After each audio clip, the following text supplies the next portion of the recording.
My name is Manuela Pacella, and I'm the guest curator at the MAC for the exhibition called Lost in Narration. First of all, for sure, the artists selected are artists who I always wanted to work with.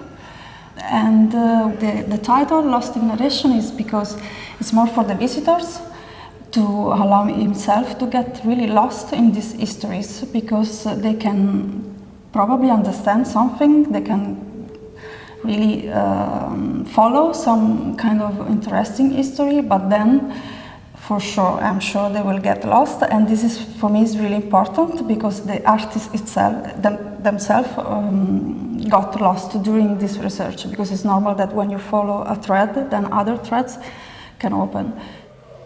So at the Sunken Gallery, there is the work, The Variational Status of Riccardo Giacconi, and it's a work that the title is taken from an essay. He already was working on this topic since years. He was always and still is very interested in the vernacular histories and putting together many type of documents. Not the official documents, but more, yes, vernacular.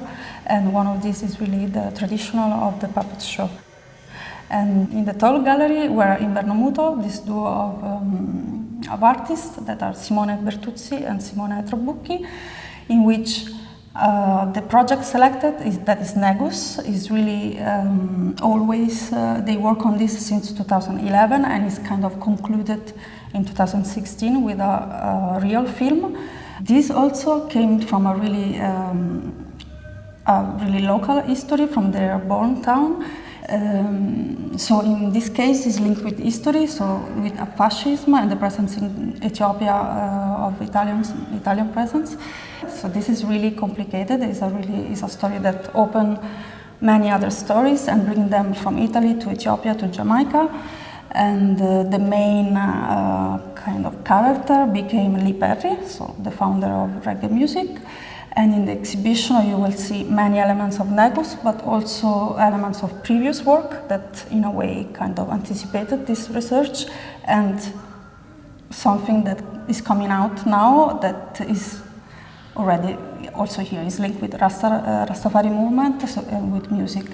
In this case, I guess visitors will really get lost.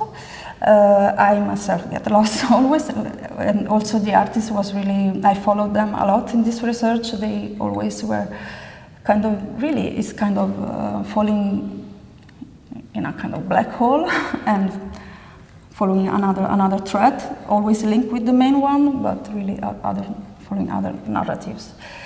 And in the upper gallery, the idea, it was really difficult to make this choice because I decided to a work that is much more simpler in a way, in the sense of really the installation. So the visitor will, I hope the visitor will feel a kind of relief after this kind of chaos in following all these histories and objects. So here there is one story that is much more apparently clear, that is about the last white rhino in the world, that was filmed by Luca Trevisani, that went to film in Kenya. But the way Luca decided to narrate this is he went there with other people. So it's a kind of expedition to study this rhino, to stay in contact with him. And so the work in a way is very simple, but also very tragic. So at the end, in the upper gallery, you finish with something that physically is more simple to read, but is about extinction. My name is Riccardo Giacconi, and I am from Italy. My artistic practice is, I think, basically revolving around the idea of narratives, in a sense that it's about how certain systems narrate themselves, be it like communities or individuals, social relationships or institutions. And I work mainly with film and video, so time-based media. But I am very interested in outdated or outmoded narrative forms, such as, for example, puppet shows and pamphlets and street storytellers. And I'm trying to learn from meetings with those people who are still performing those narrative forms. My work basically is an installation that I consider a sort of a cutaway view of a puppet show. And it is inspired by a Colombian puppet show, a puppet script called El Diablo en el Pozo, and a specific Colombian puppet character, like a stock character. And it is composed of different pieces. One of them, the first one, is a marionette. It's an automated marionette activated by a mechanism. And it is performing a choreography based on those movements that are that we perform while we are sleeping, basically. And then there is a curtain, like a big curtain. There is a reference also to the backdrops in traditional puppet shows, and it is composed of different elements, and is conceived as a storyboard for this puppet show that I'm referring to, called El Diablo en el Pozo. So you see different moments of that story going on. And behind that, there are some documents. So I have printed some posters inspired by those posters that were promoting those puppet shows in Colombia, and these have been printed with a letterpress machine in Cali, in Colombia, so a very old technology. And then there is a short slideshow, which is telling somehow the story of this Colombian puppet character, in connection to an Italian man called Augusto Masetti and his own story of amnesia. So my name is Simone Bertuzzi. I'm Simone Trabucchi. And we work together as Invernomuto since 2003. We start to work together almost immediately when we were still at the university, at the Academy of Fine Arts in Milan.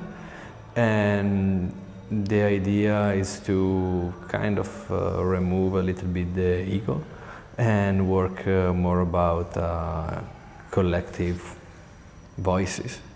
And also the story we are trying to tell are about collective voices. So in a way, our point of view fits also the approach we have and the story we approach. Here at the MAC, we are presenting mainly a project which is called Nigus, and it's actually a film that we finished last year after 4 years of work. And it's a film related to Italian colonial history from one point of view, and the last emperor of Ethiopia, the last king of Ethiopia, who became a sort of a messiah, like a black god, for a cult developed in Jamaica during more or less the same time where Italians were invading Ethiopia. And this cult is called Rastafari. So it's basically a sort of a travel between Italy, Ethiopia and Jamaica. And in the spaces we are not presenting the actual film, but a sort of an expanded version. So we are showing in a way what's outside of the cinematographic frame, presenting a small part of the video, which is a collaboration that we did with a reggae and dub producer called Lee Scratch Perry from Jamaica. And so that's probably the main part of the show, I would say. And from this video kind of emanates in the rest of the space with different installations, and there is another like important object related to Lee Scratch Perry, which is an inflatable super ape. He used to call it super ape. And it's actually the super ape that Lee Perry used for his last tour in the US. And it's related to one of the biggest albums, one of the most famous albums by Lee Perry called The Return of the Super Ape. So yeah, the theme of the exhibition, of the group show, is the narration, I would say. And in a way we are working on an expanded version of a narration, of telling a story. since a long time ago. And recently, in the last, let's say, 3 years probably, we are trying to work in this idea to have like a bigger timeline and to have to using sound and light in the whole space, and trying to include in this narration also like different kind of material, not strictly connected to one story but to multiple stories. And the fact that we are using, for example, the windows as a screen to show a particular work, or a big white wall with white stickers on that you can see only when a light is passing on that. It's, in a way, let's say, it's what we are trying to experiment, try to tell a story that you can watch only from certain point of view or in certain moments, and you can get lost in that, and through that you can find your own perspective in this let's say, multi-layer story. My name is Luca Trevisani. I'm an Italian visual artist. With Sudan, Interview to a Body, I decided to go to Kenya and to visit and to pay homage and to spend time with the last living white northern rhino. Yeah, I decided to make a film as a cast.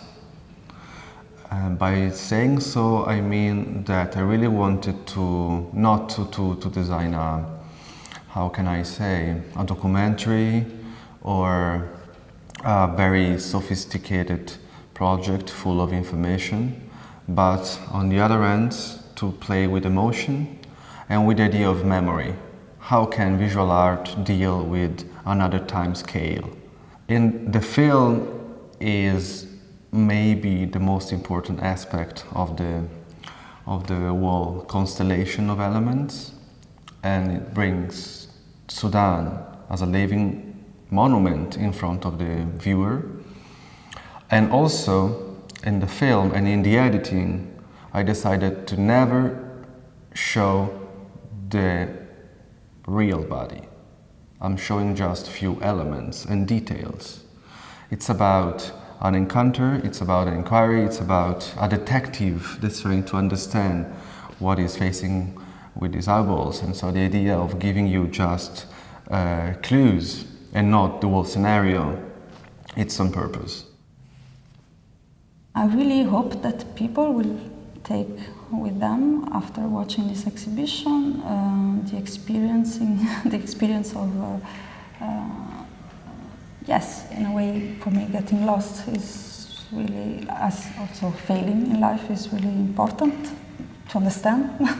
So, like, in a way, being surprised by something you didn't expect, and so find a bit lost in that, but also the importance of narration, I would like to say. So I hope they will really go out with a lot of curiosity about what they probably understood or not, so they start to make some researches and start to make their personal narrations. It's important also to know that, in a way, these projects are all about, are from Italians watching countries very far away, so in a way it's really looking to the other, try to narrate the other. So in this period of decolonialism is kind of, probably is very common in many artists now, in many fields. So it's I think for the artists, for us, could be an occasion to see the things from another point of view, and artists could do this. So I hope that there will be also kind of understanding that through art, sometimes we can really watch things in a different way.